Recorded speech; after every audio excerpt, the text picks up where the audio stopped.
Hey, good day to you, Mountain View. It is Friday. Let's see, what is today? July 31st. We're about to step into the last official month of summer? Well, I think that might be September, but regardless, we're in the dog days and I love it. I love the heat. I hope you guys are enjoying it as much as me and my family do.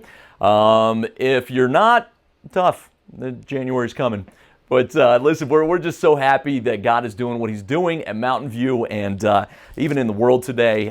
We've got our one-day Royal Family Kids Camp event coming up here tomorrow, Saturday, that we're so happy to be able to still be able to do. As you know, Royal Family Kids Camp is something that we've hosted for 20 years or something very near that at this point. And not being able to take these kids, the Utah foster care kids, into a full week just broke our hearts to not be able to do that for them this year, but that we can invite them here to the church and shower love and attention and Jesus on them is such an honor, and just keep that in your prayers. I know there's a lot of you that are involved in that in some way, shape, or form, and we greatly love your service. Thank you for that. But if you're not, would you just keep them in prayer tomorrow and pray that the love of Jesus Christ just oozes out of us to these kids that just so desperately need it, and it's our honor to serve them in this fashion.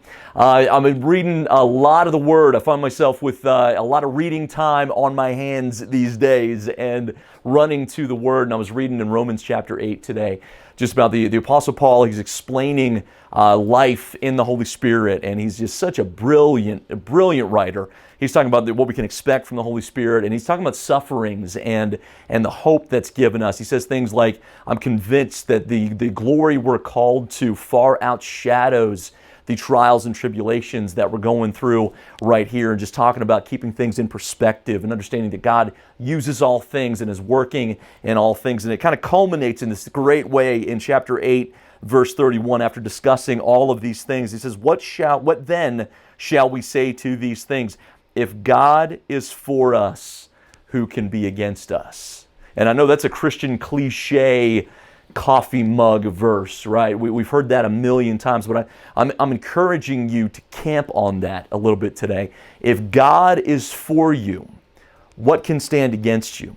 And we know from this word, from our experience and from testimony, that God is for us. And He allows suffering and He uses all things. I disagree with Him sometimes on that front, but God is God.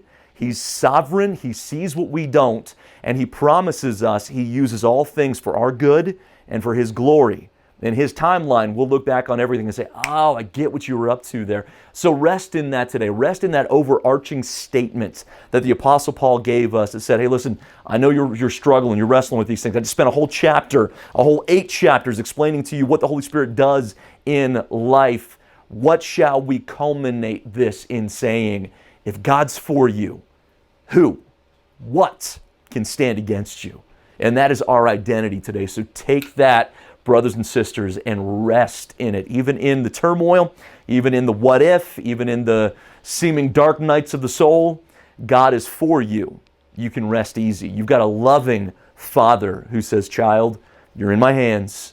I'm going to use this for your good in time. So rest in that today. I love you, Mountain View. I love that life is moving on. I love that some of us meet together already starting weeks ago on Sunday mornings. I also love that a lot of you are ingesting Mountain View life from at home, and I want to invite you to be able to do that again this Sunday. We're going to continue talking about revival and what God is doing in us as a church and in the world.